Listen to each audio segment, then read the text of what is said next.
Ladies and gentlemen, welcome to the BTB Movie Club podcast. My name is Aaron Lashbrook. We hope you enjoy today's movie discussion. Thank you for listening.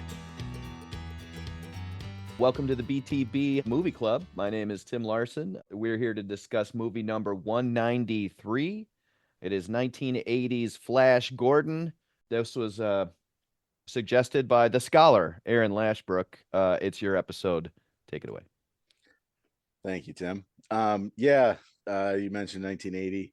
So I was 6 when this came out. I did not see it in the theater.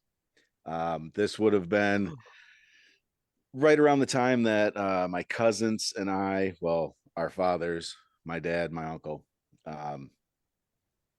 obtained cable and cable paid channels. And we would have VHS tapes, each with 3 movies on them. Random movies, Goonies, War of the Roses, and Muppets Take Manhattan. Whatever would come on, our moms would tape. And this was one that might have been on a free HBO weekend or just when we were obtaining the pay channels. Got taped, and it was just my cousins and I fell in love with it. Probably, I would say 80. I'm gonna guess I was at least 9 or 10. Not too young. Technically is rated PG. So, and I'm sure my parents and aunts and uncles were in the house somewhere while we were watching it. But looking at it now, I haven't watched it front to back in a few years. It's a pretty sexy movie with some scantily clad women. I mean, I was also watching, Eddie Murphy Raw and Richard Pryor live on the Sunset Strip. Mm-hmm. So like a half naked girl wasn't that big of a deal. And it was the 80s. Who cared? But this movie heavily influenced a lot of my childhood, me and my cousins. Last name being Lashbrook, the Flash thing worked out. I've run several hockey teams that have been Flash. Yeah. You're wearing the colors right now for sure. Oh yeah. If you'll humor me, Tim, can I have the screen? This cousin right here, I don't know if you can see my cursor. So this is Steve, my cousin. And I believe this was his wedding, but we all have Flash Gordon tattoos. It started with Steve showing up on my porch one day. His brother, Matt, was with him. And out of the blue, he showed up and he had this tattoo on his leg. And he was like, we're all going to get it. So that day or the next, me and his brother and I both went and got it. Now, he did change it a little bit. He made it blue for some reason, but we all stuck with that until kind of recently. And it tends to be around weddings because it has grown. These are all the people in the family that have it now. Wow. And you can see Jason, who is my cousin's son-in-law. He got it for his wedding, and he got it as a surprise. His wife had told him about it, and that all Oh, so he's married. He married into this mess and went, all right, they do it, I do it. So did one of these Macs right here. He's my brother-in-law, so he married into it. But these are his kids, Zach and Sam. My other cousins, Mike and Mark. And you can see there's openings, which I may have just recently set this up and put some slots in it because my niece, my sister's daughter, is getting married. And I don't think her husband will get it, but I'm leaning heavily that one of my 2 20-year-old sons will be getting it. So at least one more of these slots will be filled in the next couple months. Nice. Well, I was hoping that you weren't going with, hey, there's 3 open slots, guys. You guys got to get yourself a tattoo and fill in the square. No. I was like, and it's not, if really see that happening. People in the family don't want it, they don't get it. There has been some of that, and it's not a problem. My point being, it's a big deal to me.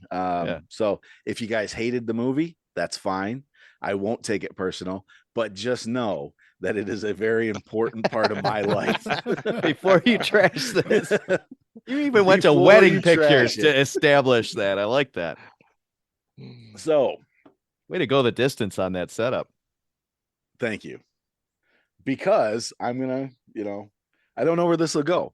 And all I can say is be gentle, Brian. Let me know what you think. I know you've seen the movie. What'd you think of this rewatching of it?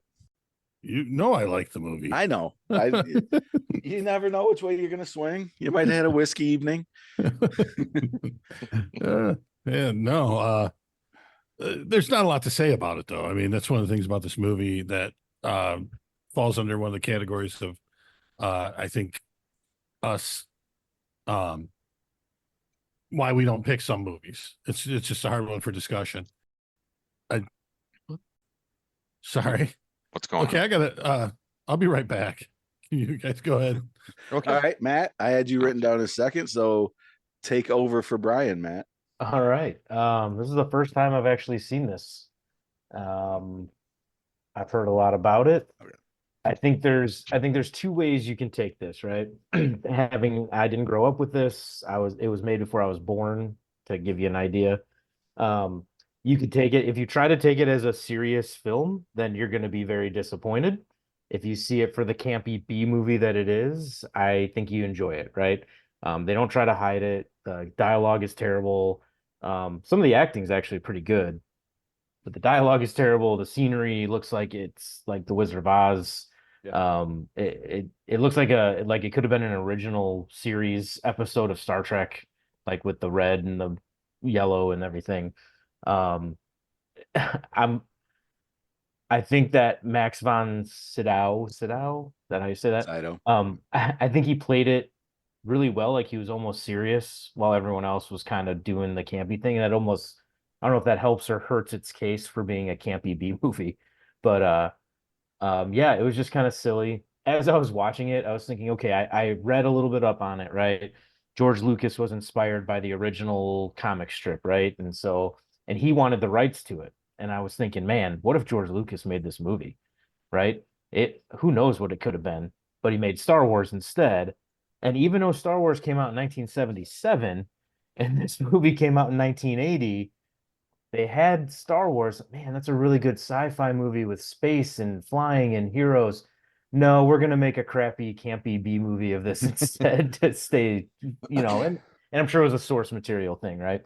So it was, if you don't take it too seriously, it was fine, right? Like if you go into it as a movie critic, you're gonna be like, okay, whatever. But if you go into it just having a couple beers and watching some silly stuff happen on the screen, I think you're fine. Um, I was going through the actors and I was like, oh, I recognize him. I recognize him. I recognize him. We got a Shacklebolt in there. We got a Hagrid in there.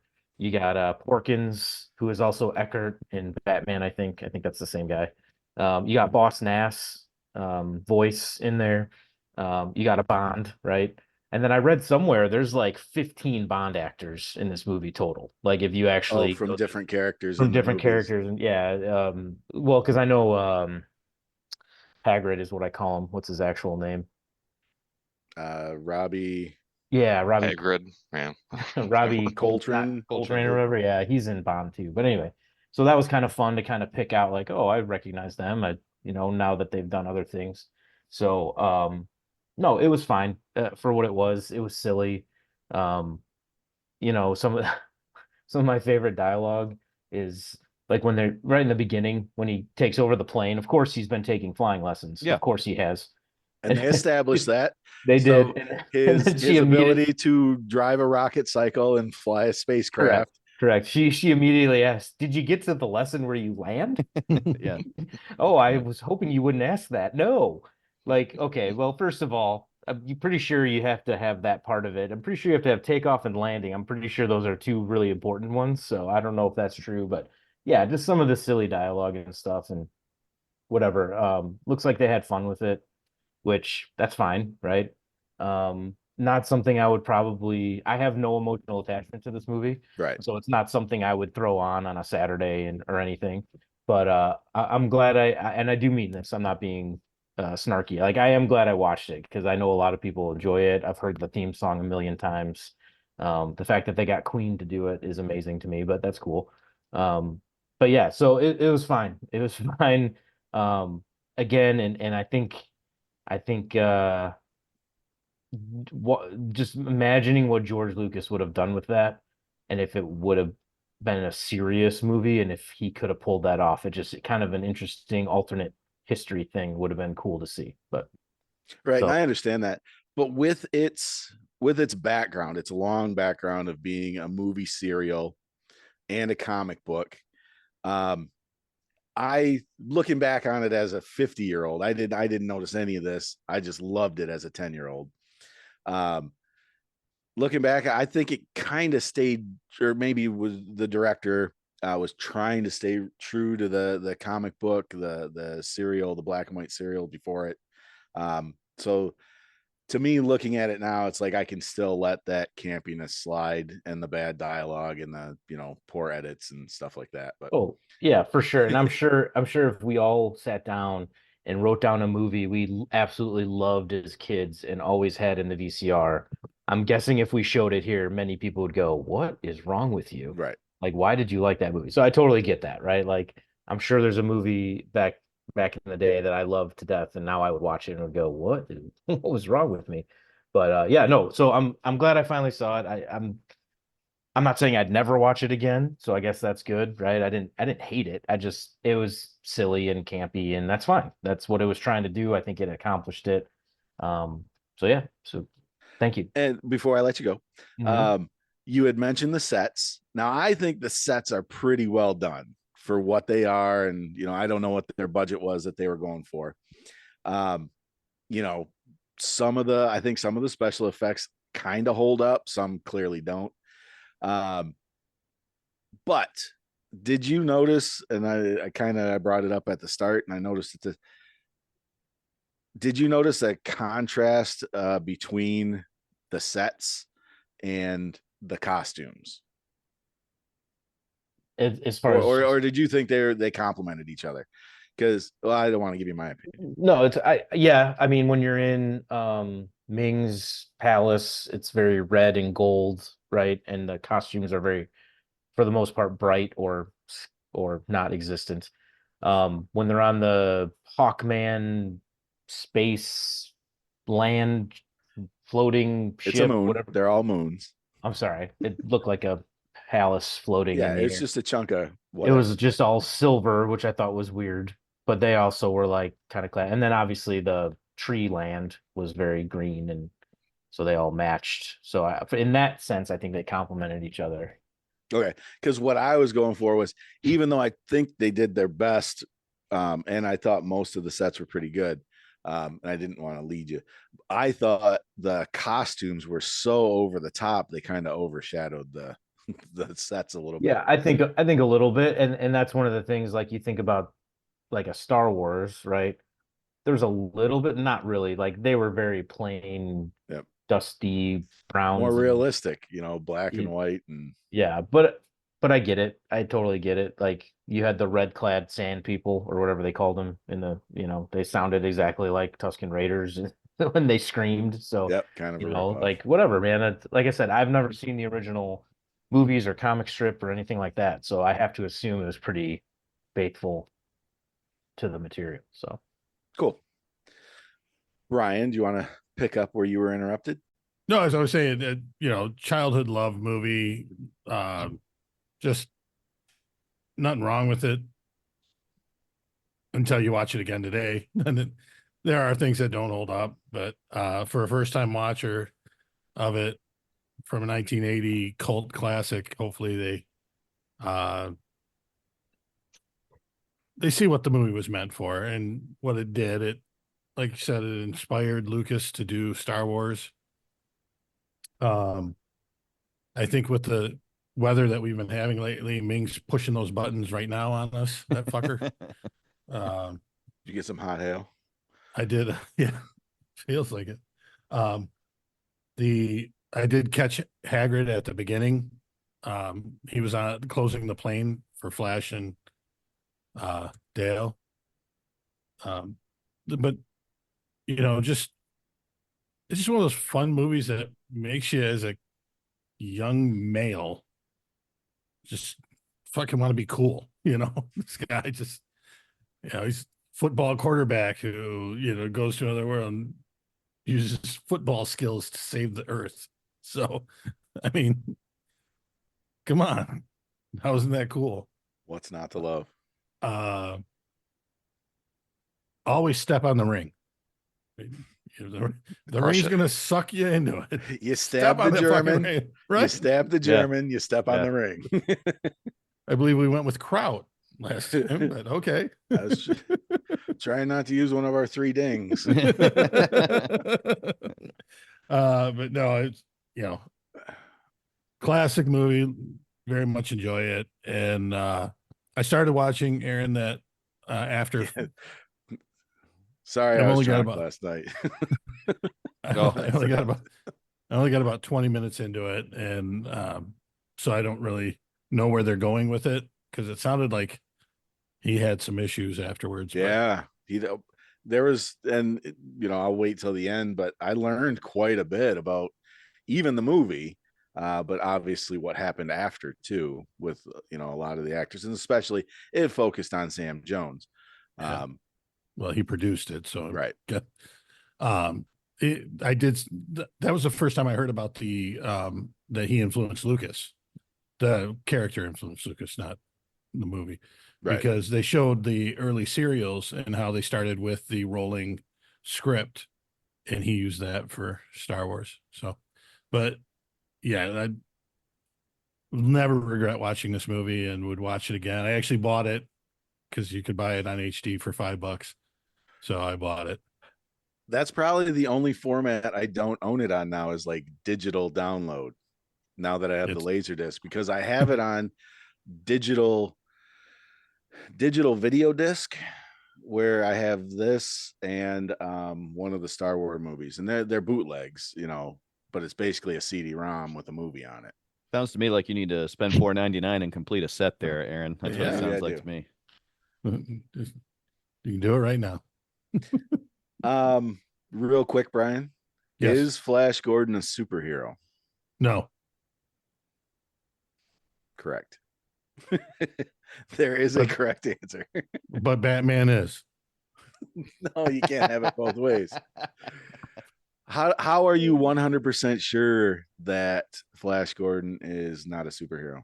I'm not 100% sure, but I knew where the question was going because they talked about that. No, in but the, you should be 100% sure, because Freddie Mercury sings that he's just a man in the song. All right. Okay. well, He doesn't have any powers. There you go. I mean, that's what I was really going for, Right. Dan. Aaron So, showed up with receipts for that question. Oh, is yeah, what just yeah, happened yeah. right there. but Brian knew the Batman question was coming. Yep. as a Yep. follow-up. I just saw that one coming a little too.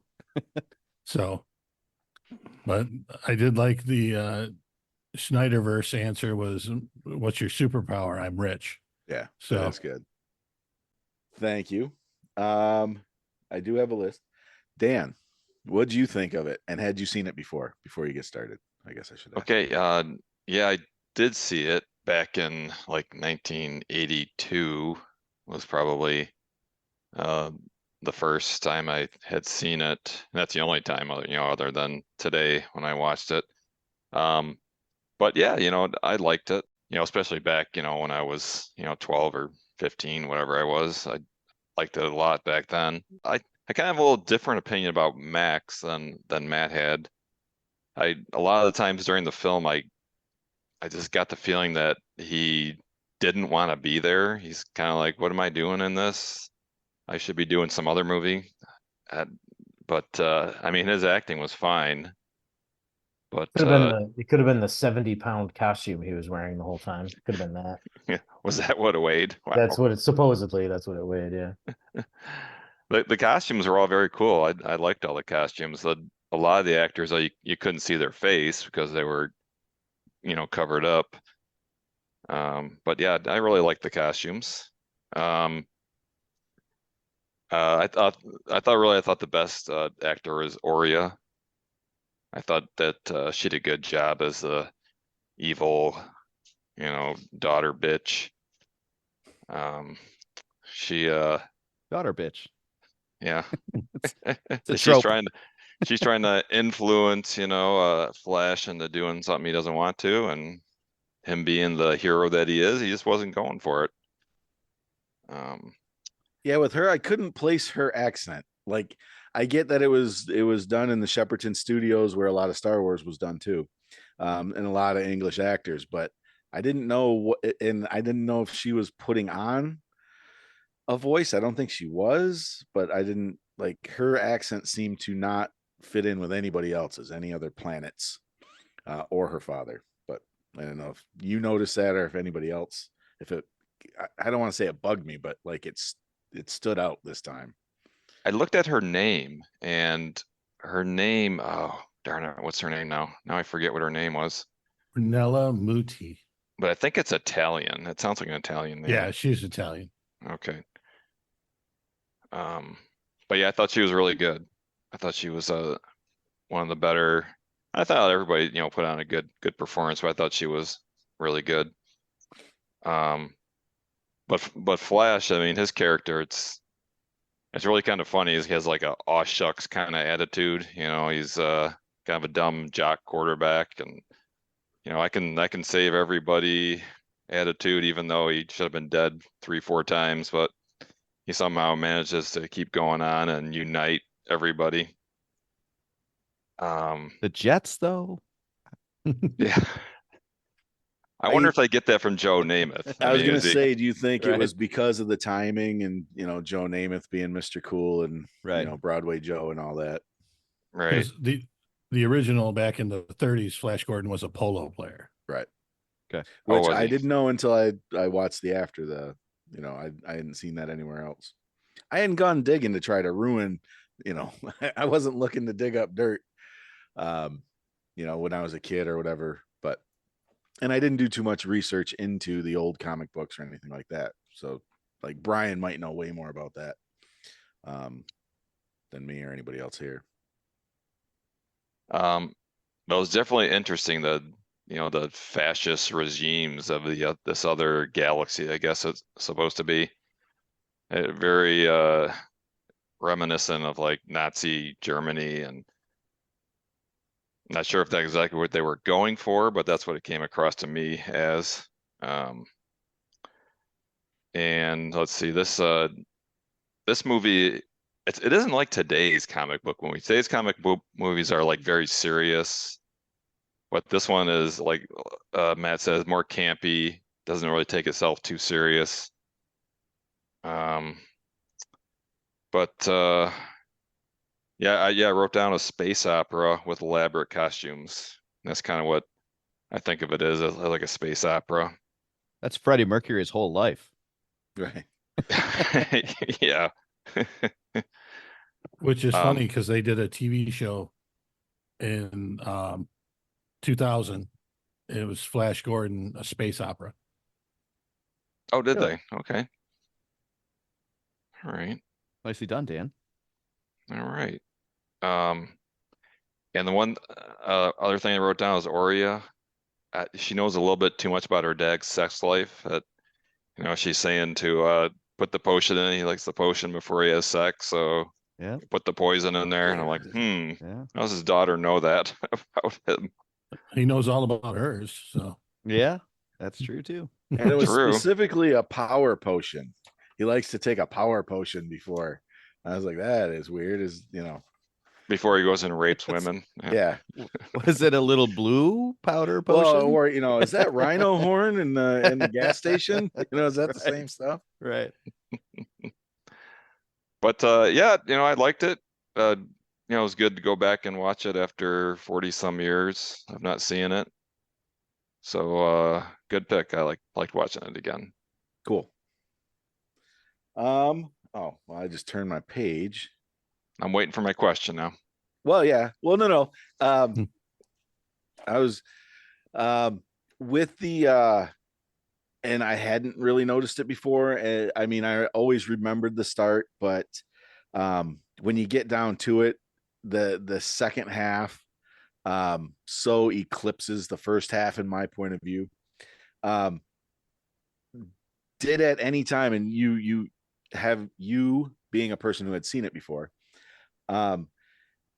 what did you feel about the first 45 minutes compared to the second 45 minutes without leading you too much? Like, did you find the first half boring, Or The second half definitely had more action. I didn't find the first half boring though. Okay. You know, there was a lot of things that see at the in the first half, like that's kind of funny. He jumps into the plane and supposedly they're up, but all this wind is blowing in, and there's obviously no atmosphere. And anytime they show them flying through space and like he just has nothing on, just out in outer space with nothing on. So there was little things like that at the beginning, towards the first half of it. But I didn't find the first half boring. and maybe boring was wrong. I just thought they were like they tried to do so much of telling you what's giving you the little things like, yes, he's taking flying lessons, and he's smarter than a dumb jock. And I don't know, it was like they were trying to get a lot in so they could get to the exciting battle at the end. I don't know. Mhm. I kind of felt that way. Boring was the wrong word. But I don't know. This time watching it, the first half felt very, I don't want to say it was a different movie, because we've talked about some movies that are like that. They're almost like two different movies. I don't know. I guess boring. I really don't want to use that though. Yeah, it's a little slower, the first half. There's a lot happening, but it's there's not exciting, I guess. they're trying, they're like you said, they're trying to get a lot of information to you in the first half hour or so. Yeah, but that so you didn't mind the start at all. No, I was good with it. Cool. All right. Mike Hilty.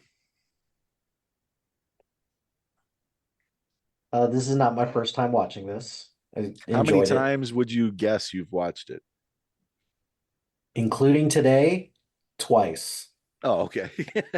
Like, For me, I'm going with more than 15 or less, high, low. I'm like, probably more than 15 right around, no, I mean, this isn't one that I actively seek out or anything like that, because I think when I first watched this, a lot of this went way over my head. So, because I watched this pretty young, but this was definitely a favorite of my dad, which makes all the sense in the world.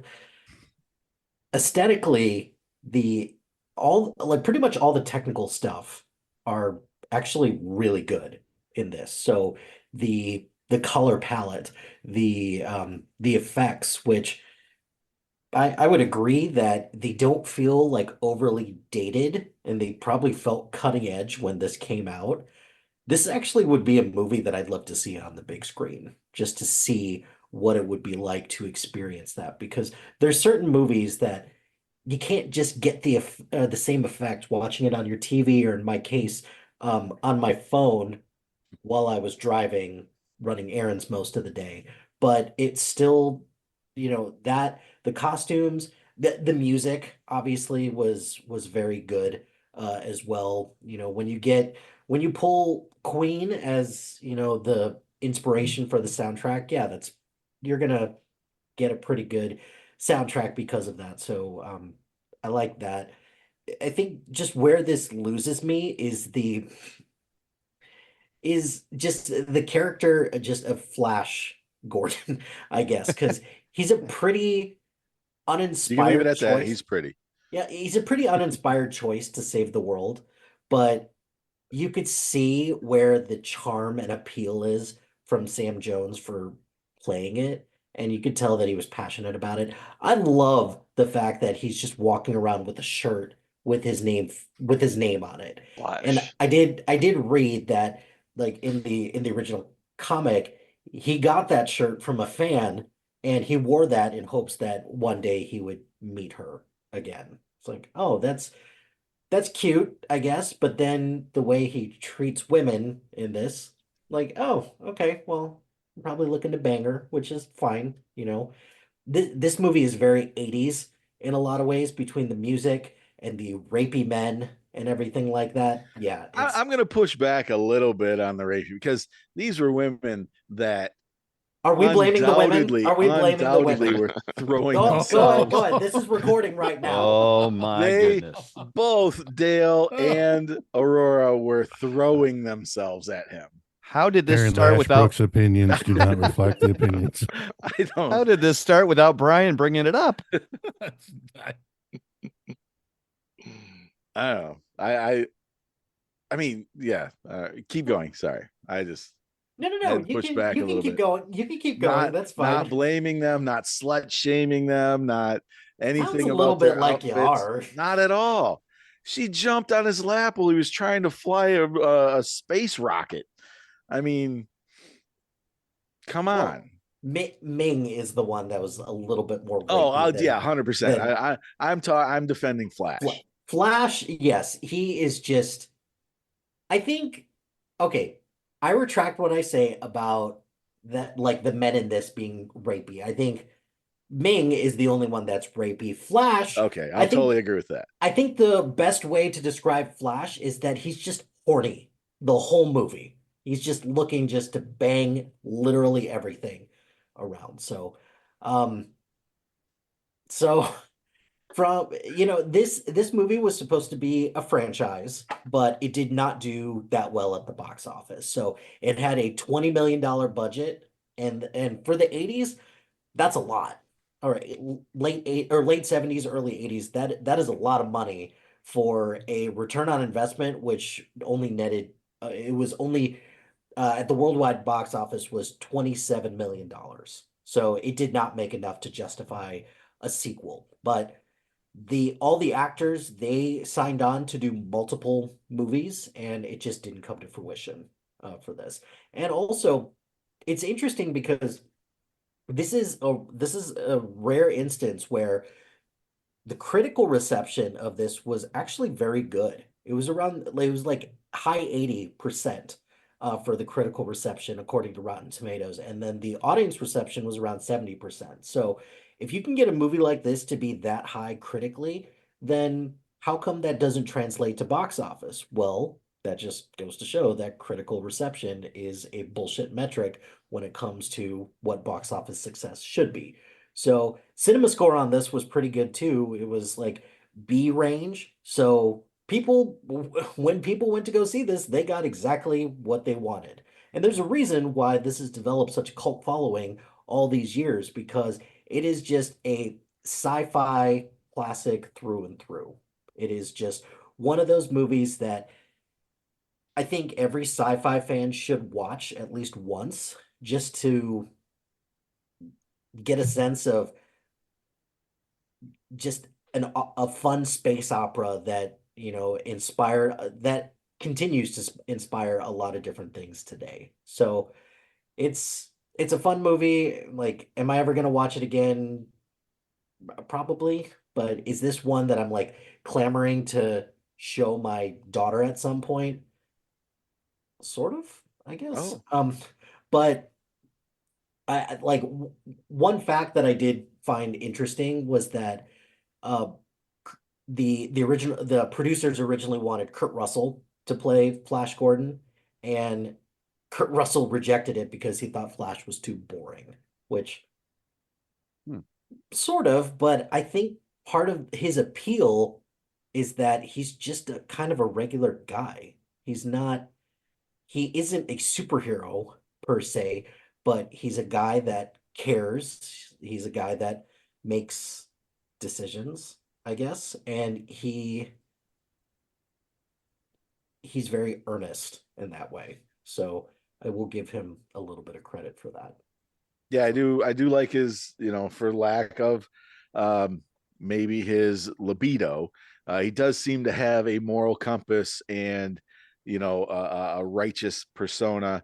Not that he's more pious than thou or anything, but like he always seems to be trying to pull people in the positive direction.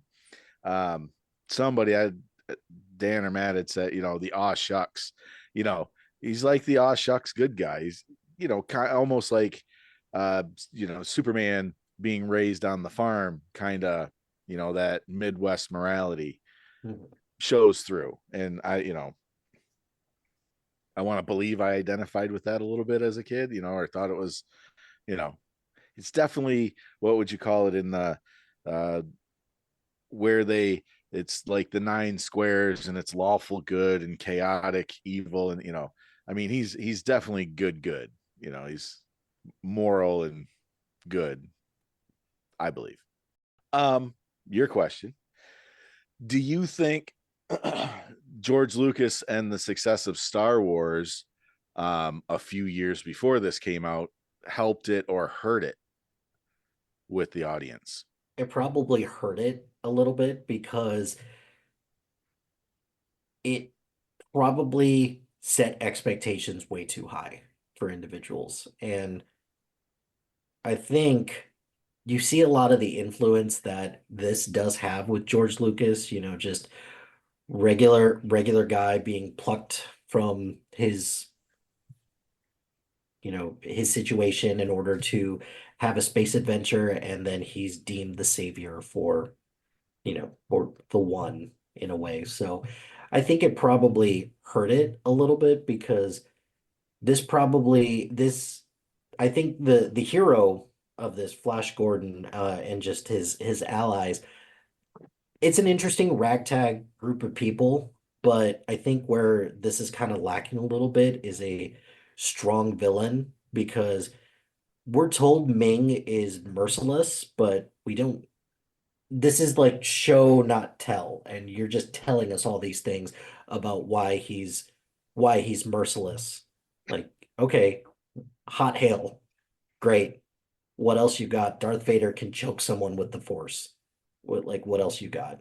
So, um, I don't know.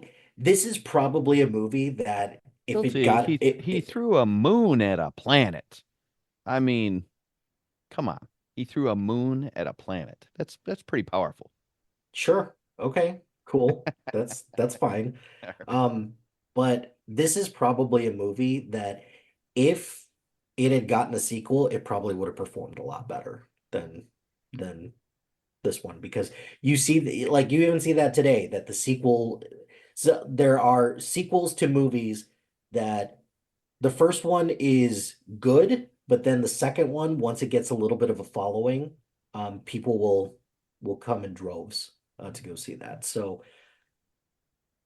I'm a little surprised actually this hasn't been rebooted yet, but Yep. you know, I feel the same way, and I think um, Sam Jones and this Flash Gordon movie getting the resurgence in the Ted movies probably hurt that a little bit. The idea of it probably. getting redone, because now it's almost like one of those, you don't remake the Goonies, and I'm not saying this is the Goonies, but it's kind of like it's its own thing now. So I just think that maybe in another 10 years or whatever, when you get some more distance from those movies, which I guess they're not that new anymore anyway, they're 10 years old. Mhm. um but yeah, if, anything. And I didn't know that most of the actors had signed on for multiple movie deals until I watched the After the Flash Yeah. documentary. All right, thank you. Yep. Tim, had you seen this before? I thought that I did, and I recognized a couple of scenes, but I don't know if I ever watched the whole thing. So this might be complete watch number one for me on Flash Gordon. It's terrible. The plot points are goofy and way off the like how high were people when they were writing this stuff? It was However, cocaine. There was a lot of cocaine. okay, there you go. It was the 80s. However, at the end of the movie, I really liked it. And I think because as I'm listening to you guys talk about it, there's the setup before the plot really rolls out, and then there's the rolling out of the plot, right? So once it starts unrolling, it does pick up. You had mentioned this. There's a first part of the movie and a second part of the movie, and you had thoughts about it. And that kind of makes sense to me. At the end of watching it, I was happy I watched it. I was like, I see exactly why people like this, especially if you watched it when you were a kid and you were a kid in the early 80s. Like, this is the kind of hero that you were set up for, like He-Man was He-Man for a reason because Right. he looked like He-Man, and Flash Gordon looks like Sam Jones. Is that right? Sam Jones? Yeah. Sam Yeah. Jones. I was writing a couple of notes as you guys were talking, and most of them come from Matt. And I wrote, "Acting is good?" Question mark. And what I meant by that was, Matt, can you point out a specific example where the acting was good? But Dan took care of you, talking about what's her name is Aura. Um, And the they pointed out in the after the Flash documentary that Timothy Dalton took it very seriously too. And after hearing them say that, I was thinking back to the movie, and I'm like, he really did. I Yeah, he think, did. Yeah, so you wanted to point out like who did some good acting. I think I Timothy agree. Dalton did a good job. I think I agree with that. Yeah. Um, let's see. I got a couple more things about He was the best reactions. Bond. Yeah, No. that makes sense. That makes sense. Roger But Moore. It's not a question. I'd like to get a little nerdy about the Flash Gordon character in the first place. And if I need some nerds to answer some questions, I got them here. So just looking up the character, this comic started in 1934, and it was to be competitive with Buck Rogers, is my understanding. Is anybody here aware of that history or how that came out to play? I mean, I'm just wondering if anybody's got some stuff to give us here on the history of the comic book characters. And, obviously Buck Rogers in the 25th century was a movie and a show. I don't know if it was a movie or a show, honestly. I just remember it being out there. Does anybody have some background there for us?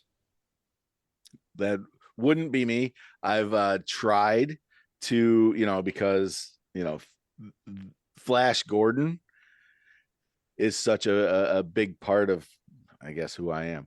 Mm-hmm. But I've realized over time of, looking at that kind of stuff, not so much the old comic books, but definitely the black and white serials, and even some of the cartoon iterations that have come up. And I can't stand any of them. So I know for a fact that I am a fan of this movie, Okay. not Flash Gordon as a concept, like with Brian and Batman. Yeah.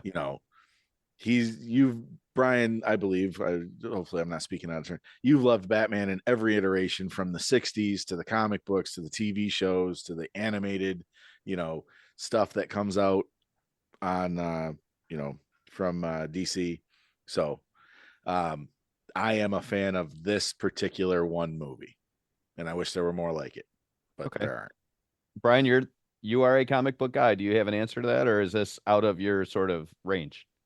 It's a little out of my range, but Okay. no, yeah, he did start in I believe 34, and yes, it was to go up against Buck Rogers. Superman didn't start till 38, Okay. so That's a good um, perspective on it.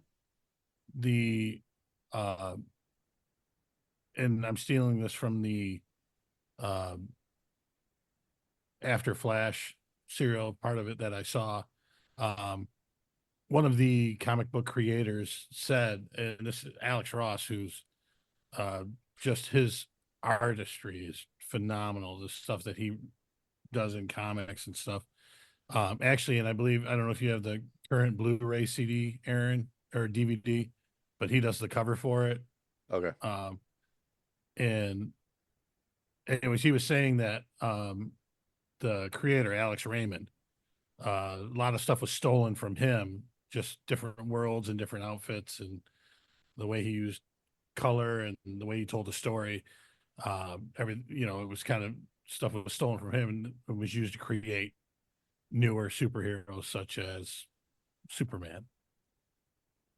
Okay. So to this movie then, instead of the background, I did like the main character as being almost this bumbling idiot who just will not back down, right? He's like, "Wow, you're psycho. This is a psycho ward," and then I don't know, in the main room, like I totally agree and had the same thought Matt did, that this looked like Wizard of Oz type setting. I think that was Matt that said that. Um, you're in that room and then you just grab a ball and just start hitting linebackers, and like you're gonna beat out the whole planet and save the earth with a couple of moves. That was a little weird. but again, I think that's the setup for the plot starting to unspool for us. And so I Yeah, agree the first half of the movie is a little weaker than the second half as as far soon as as the they setup and the walk into the delivery. throne room, um, Dr. Zartan has it all figured out. He's like Zarkov. Zarkov, Zartan, GI Joe. He has it all figured out. He's like, oh my god, he's a evil dictator, and all we got to do is get these 4 different factions together, and we can overthrow him. It's like, okay, that's what we got to do. That's he gives you the plot of the movie in 2 lines. Yeah, that's true. Yeah, very quick He was exposition in dump, as our friend Melo would say. Fiddler on the Roof. Topol. Oh, Yeah. okay. So, like I said, it's a it's a fun watch. It's not a great movie, but it's for what it is. I enjoyed watching it. I did, and the use of the music from Queen, I think, is really well done because it's it felt like they were giving you more and more of one song as the movie went along. Like through the lyrics of it, they were just kind of at first it's just like flash, but then you start hearing it's a miracle, and like they were just giving you more and more. And I did look up just a little bit how that happened because I was like, somebody just fucking decided to write Queen a check, just name your price and we'll let you do it. But it's actually the case that their manager said, "Hey, you might want to be interested in this," and they got to see, sort of a screening of the movie, and they were very interested. And this makes perfect sense for Queen to do like a rock opera kind of a thing, which hadn't been done before. And the great thing is, the producer is I don't have his name in front of me, so sorry about this, but Dan he's DeLaurentis. thank you. He didn't really ever listen to rock bands or rock music ever. And so when there was like the liaisons talking to each other about Queen doing this, his question was, "Who are the Queens?" I think that's fucking fantastic. So I'm glad I did that little research, but I just loved what even them doing the wedding song with the guitars was, really, really cool. So thumbs up from me on this. I like this. I liked watching it, and it's a good giggle, right? I mean, Right. I don't have the emotional connection you do, but Right. it's a good giggle. So a couple more reactions to you guys. Matt, the taking off and landing thing. I actually have had a student recently who has now gotten her pilot's license and is looking to fly commercial flights or like I should say private flights around Hawaii. They actually, when you start learning to fly, the instructors take off and land, and the first thing you do is once you're in the air, they hand off the wheel to you and you fly for a little bit, but you don't get to take off and land at the beginning. So that comment is actually valid. 2 to 3 more things. One, 1980 and Kurt Russell. He was in Used Cars that year. Now, I don't know if you've seen Used Cars, but I I don't know if he made the right decision there because I'm not a big fan of that movie. Used car, the cult classic right there. Yeah, I mean, Okay, all come right. on, they have miles of cars. I know. I've seen it. I'm just saying that's my opinion. Um, let's see what else. A couple other cool things came up here that I think are worth talking about. One, Hilty, your dad liked this movie. How old is your dad compared to us? Like where are we here in generations and ages? I mean, he's like almost retirement age almost, so he's like 60-ish or so. Okay. That's Yeah. that's pretty close to our top end age Right. here. Yeah. I won't call anybody out, but that's pretty close to our top end age. So, I'm there's a little bit of 57, a Hilty. hey, there it You is. can pull it out. There it is. So 2, I think, fun movie club conversations have come up here. VCR tapes. Matt, you said you weren't even born when this movie was out. Have you ever True. seen a VCR tape? Yes, I was born 2 years after this movie came out. I have seen a VCR. In fact, I had to learn how to use one very early in my life because we couldn't afford to buy the movies, as I'm sure many of you can Yeah. relate to, and so we recorded a lot of ABC Saturday night movies. So you Lot of did. it. That's where I was going with that. Did you Yeah. have the blank VCR Yep. tapes and you recorded stuff and watched them over and over All the again? time. We actually, I think the statute of limitations is probably over on this. We would also rent stuff from Farmore, and we would play it and record it on the Yeah. blank. You know, I'm Yeah. sure some of So you. you had That's two a, VCRs. That's quite a Yeah. setup. Yeah. Yeah, it was. Yeah, ours started off with our, cable company, local cable company. They would do like a free HBO weekend, and that's when like everybody I knew, went out and Yep. bought new tapes and had, anytime, just recording everything. All right, Yeah. and they had the list at 9:30. Ghostbusters 2, and Yeah. you knew Yeah, what you're yep. gonna say. That The and first you're the first Star Wars movie I ever saw was Return of the Jedi that my dad recorded off of ABC Saturday night movies. So it's the first Star That Wars was good enough to get you hooked, though. I Yeah, mean, oh, yeah. as a kid, if that's your first one, that's not the Yep. worst way to go. Um, so I mean, we could go on for a while with this because what's the first movie channel or movie cable channel that you guys remember? My neighbors had HBO, and it was a box that you had to, sort of buy and pay for and whatever. But before that, I think I remember it On. and On being the two On. earliest ones. Is that your guys' memory also? Yep, I Yeah. remember both. Yeah, On's the first one I remember. That's a fun little trip down memory lane. If only we had somebody that was dedicated to research that could research what was the first one. Matt, get to work. My VCR thing that we watched more than anything, the first one that we got was taped off of a movie channel. It was Raiders of the Lost Ark. And somebody in this conversation said something along the lines of, I used to watch this over and over, and then later on somebody tells me it's terrible, or whatever you were going with. I don't know if that was Matt or Aaron. But Raiders of the Lost Ark, while watching Big Bang Theory, they bring up, you know, if he wasn't even there, it doesn't matter. The same thing would have happened. You don't actually even need Indiana Jones in this story. And I was like, fuck. Yeah, yeah, That's my just whole like childhood. That's my whole VCR childhood right there.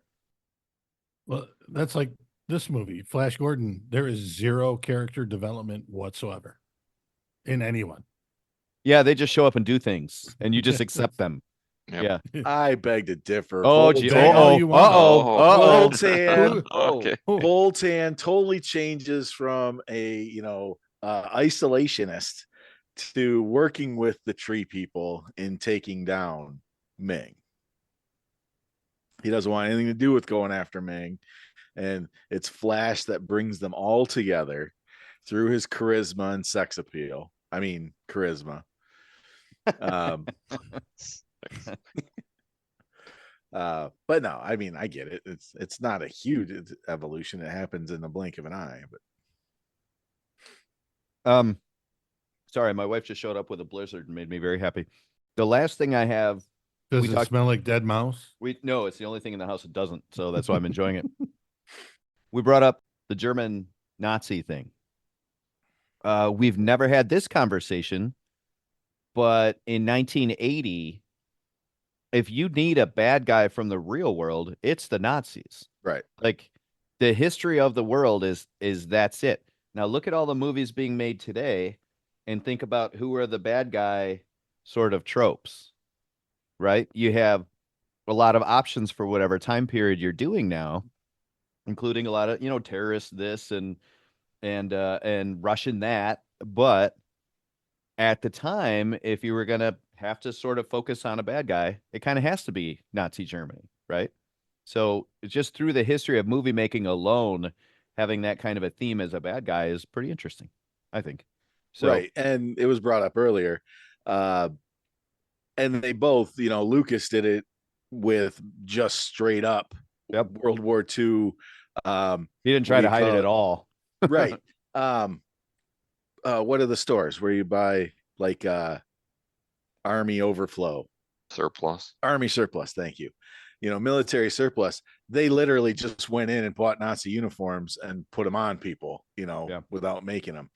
Now, this, you could definitely see that Nazi flair in some of the helmets and stuff like that, but it was like, it was like the SS brought to you by Balenciaga. It was like so much extra zhuzh added to it, sequence and whatnot. But you could definitely see the hints there. Yep. So I enjoyed it. So thank you. That's all I have.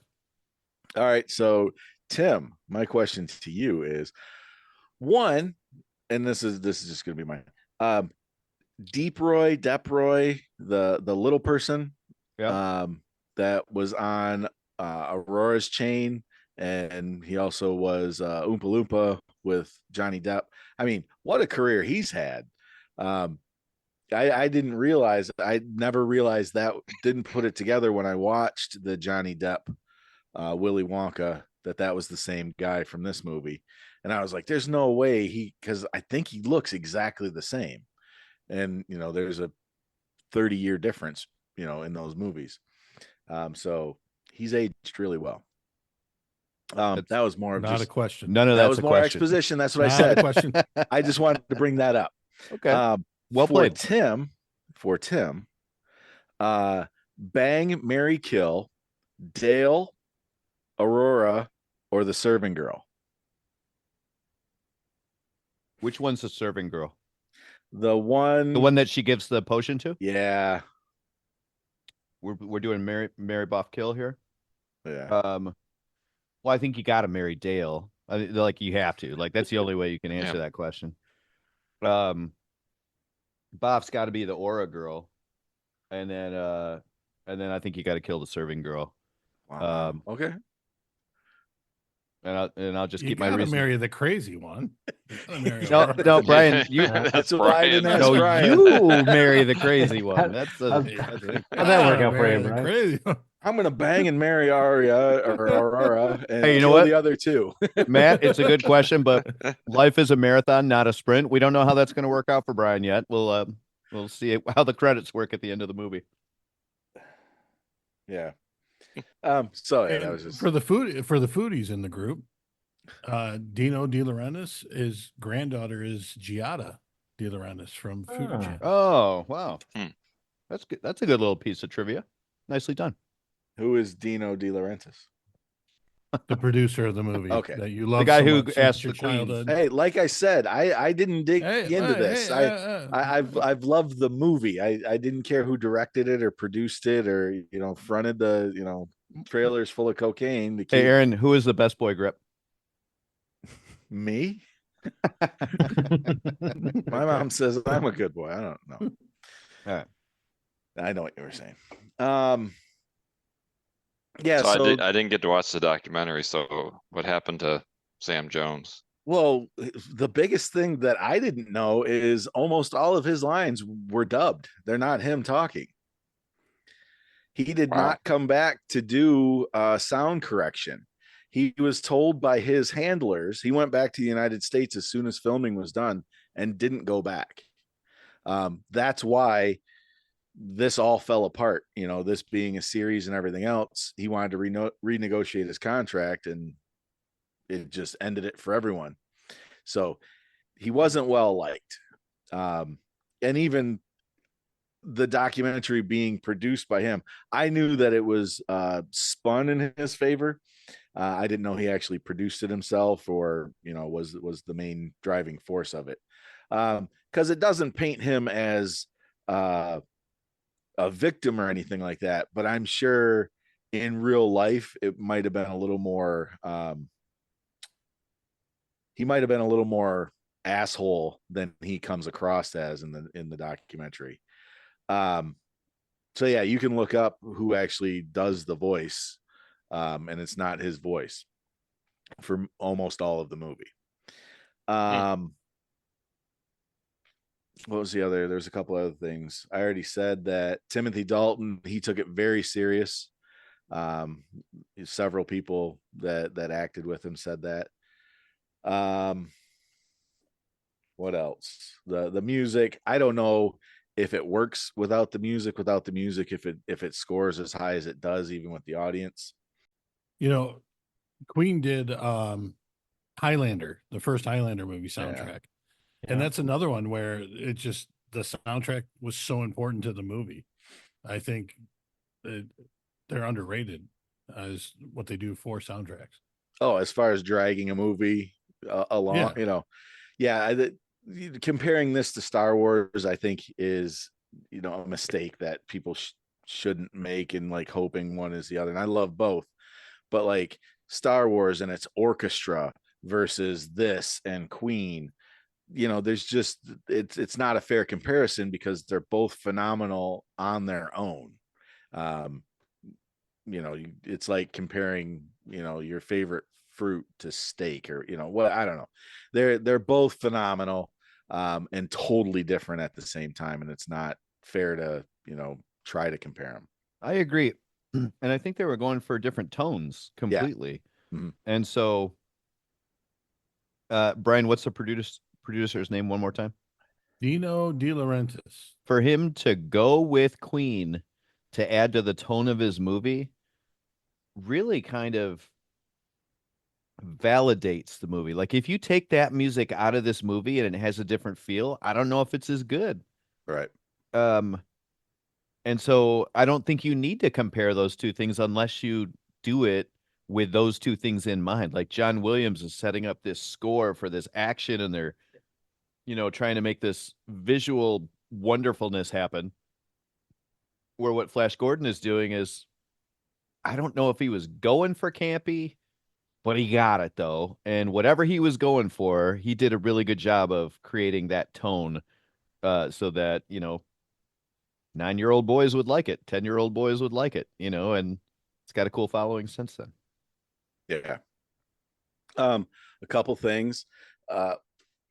I felt more than ever that, to me, the ending is so good, it makes you forget the start. And I kind of blame, and we got talking about it last week with, no, actually, where I listened to Hilty and Brian, your guys' podcast on How I Met Your Mother, and when you were talking about Marshall, and then him, Siegel doing Saving Sarah Marshall. In that movie, he talks about how, I'm pretty sure it's in that movie, isn't it? Saving Sarah Marshall? No, Forgetting Sarah Marshall. Forgetting Sarah Marshall. Yeah, whatever. Yeah, close enough. You're good. Close enough. Or Saving Private Ryan. No, it wasn't that, because it's in, Oh. is it in that movie? Because I'm pretty sure it's Siegel who taught me this in a movie, that at the end, when they play the uplifting music, it makes you, it tells the audience that, they've had a good time. Is that in that movie where he says that? He was a TV composer and played the piano during stuff. Yeah. Since I've seen that, I notice it in movies and stuff. It's like, oh, this is where the tones get louder and higher, and reinforced to my brain that I've had a good time at this movie and I liked it. And this movie totally does that. The ending is so good. It's like, oh, what was in my hand over here, I just forget about that, because this ending was, phenomenal. Doing Beverly Hills Cop stuff right now, too. Like that? It's all over the place. So I like that, and it just stood out to me. Kind of where I was going earlier with my questions is, I didn't realize how drab the start was and how long it was. I knew it was a few minutes, but I'm like, this is like half the movie. But then the ending was so good, I didn't care. How many times was Zarkov going to blast him over the back of the head with a gun? It's like, when he was pistol whipping him. Yeah. At the very start, he didn't, he went down, but he never went out. One of the things that I kind of couldn't get over, I was like, this is too silly for me, is when they were in the throne room and the Hawk guy is just randomly just lightly banging people on the heads and they just topple to the ground. It was like, he just touched him on the head and the guy's down for the count. 9-year-old, that made me laugh. Okay, fair enough. No. Fair enough. I'll go back to muting myself. It was the myself. same guy. I felt it was the same guy who got up. Definitely Every the time he same guy. stood up, Yeah. he knocked him down. Oh, okay. That's better. That's a little, I'll mute myself. Go ahead. but yeah, I mean, you want to shoot some holes and stuff like that. Why do the Hawkmen have rocket cycles under their city? You know, they don't need to fly Yeah. away, you know. So Nope. the countdown to the moon running into the earth and destroying it goes down to 0. So he did nothing. And the earth was destroyed. and also if you want to really poke some holes in it, if the moon was that close to hitting the earth, Right. And that's what I said. I told my wife, I was like, the moon's 45 seconds away. yeah, I think We're yeah, I think you're screwed anyway. Yeah, I think you're screwed. If you can reach up and touch it, you're in trouble. No, it's like Armageddon, where the countdown to it's when it's so close that we can't, Right. can't fix it anymore. Right. I did see somewhere where the end scene where he drops the sword and jumps up and yells "Yay!" He did that himself because they had no idea how they wanted to end the movie. Yep. So That's great. he just Should have just circle Yeah. wiped to credits. Hey, it was better than a slow clap. I mean, stop it. it's Every sports movie needs a slow clap. No, it doesn't. It doesn't.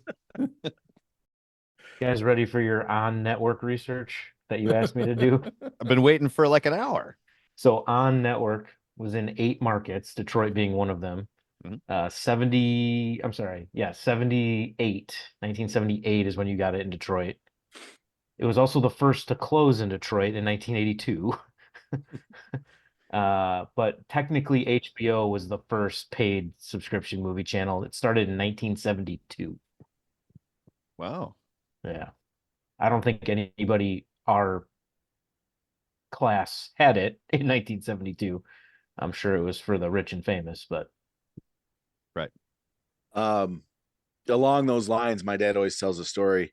So I grew up in the same house my dad grew up in, that my grandma owned, and he remembers he was in the military at the time, but when Heron Cable around here, that was our cable company, came around and got my grandma to subscribe to cable and get a box, and for I don't know, probably till I went to middle school, we had an antenna on the side of our house, but it wasn't connected to anything.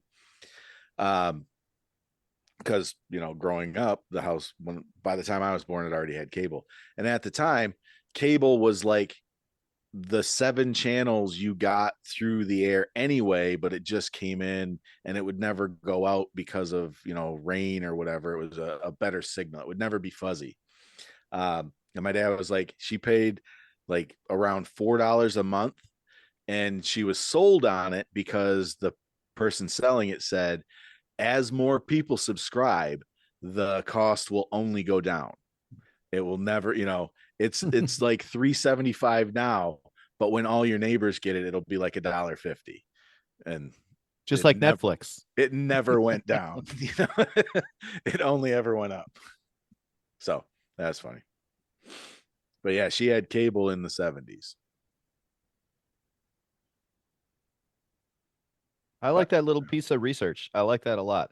Reflecting after you said that, I believe that my neighbors had on, and the first movie I ever saw at home or in somebody's home was we went over to our neighbor's house because they had on, and Superman was on. I think that was the first one I saw. One of the first things I remember, I was too young, I was born in 74. I didn't see A New Hope in the theaters, but I remember the first time I saw it was in the living room, and either Channel 4 or Channel 10, they did a simulcast with radio stations. So we had a big console radio that if you lifted up the top, there was a record player and an 8-track player, and it had big speakers on the side. It was like a giant piece of furniture. And if you watched the movie, you could have it coming through the radio, all the dialogue and music and stuff. They were, so they worked together to do that, whatever radio station it was. And that kind of, that my first experience with, like, I don't know, living room theater, it was pretty awesome. I remember that too, Aaron.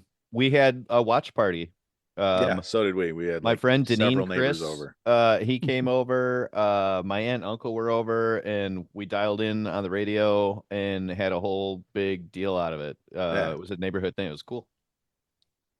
Yeah. As I remember, at a certain time, you turned your antenna to like channel 20, and took over channel 20. Oh, There was I Yeah. no didn't know that. boxes or Over anything the like air. that. Yeah, it was a Yeah. broadcast. Yeah. Yeah, Oh, I right. didn't know that. Okay. In fact, that's why it actually eventually shut down early because the channel argued with the on people about what they could show at night. As you can imagine, what they were Okay. showing Okay. at We night. tried to watch it, it was scrambled, so we would sit there and try and watch it like, oh, we saw something there. That was a boob. Yeah, that's how I learned about boobs right That's- there. yep. Scrambled channels on cable. Well, I love it. There's not a whole lot I got to say about it. I'm not going to add too much. I was throwing out things like, she's a lying bitch.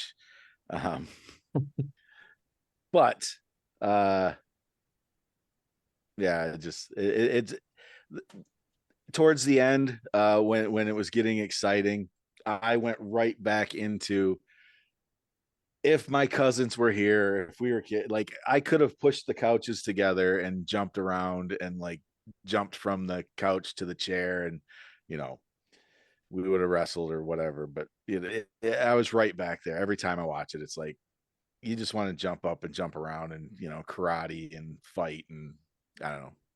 It puts me right back in that space every time I watch it. And for you younger guys who are saying you didn't have that, I completely understand. Because it's not great. It's not cinema gold. It's just personal, I guess. So I knew, Now, putting myself out there, that I'm glad you guys didn't hammer me. Thank you. Because it would have hurt. It would have stung for a while, and I would have judged you probably forever. But I wonder how thank this you. conversation would have gone if you'd have showed the pictures and the tattoos after the conversation. Back in the early movie club talk, the movie My Chauffeur got brought up a few Oh, that's right. times. Yeah. And that's a Sam Jones movie. Is it really? That's an early Yeah, VCR movie for me too. He is the star of that movie. Really? Yeah. That's for me also. I'm gonna have to. At I our know house, I know the name. we always recorded on EP, so you could get 3 movies because you get 6 hours of taping with really shitty lines through everything. Yeah. But yes, My Chauffeur was a movie that got watched a few times in the household. But the first one I remember is History of the World Part 1. Oh, wow. That's a good Yeah. one. That's a good one. I don't think That's a My great Chauffeur holds up. I don't even know if we should try that. I in the movie remember the group. I don't girl, think- but I don't remember him. I guess Yeah. Dr. don't Johnny He's the remember him Fever. rich being in it. guy. Yep. I just remember if I got a one-legged nun walking a goat, I win. There's a bunch of quotes from that movie, and I would butcher all of them if I tried because it's been a long time, but it was funny at the time. Just put it that way. All right. Putting Flash Gordon to bed. Yeah, put Flash Gordon to bed. Thanks for watching. Thanks for being kind. So that's a wrap on Flash Gordon, and we throw it to Hilty. It is his pick. Last week, I gave Aaron 13 minutes notice for the fact that it's his pick. This week, I gave Hilty nothing. I just hope that he's got a movie ready to go. I didn't even contact him. Nope. But you said last week that you were ready to go anyway, so you had 7 days.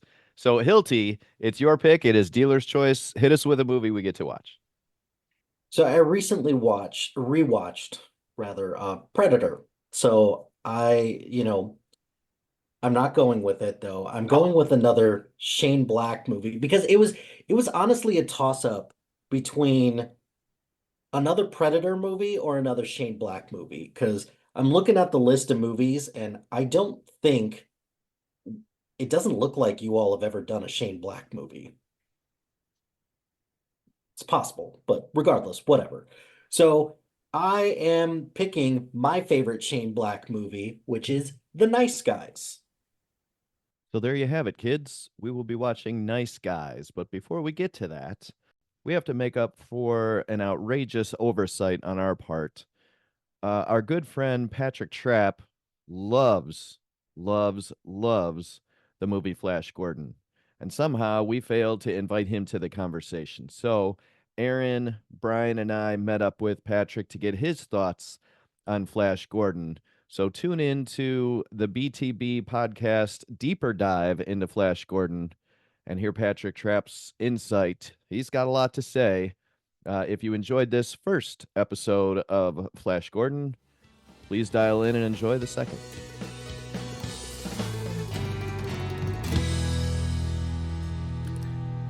That will do it for today's episode of the BTB Movie Club podcast.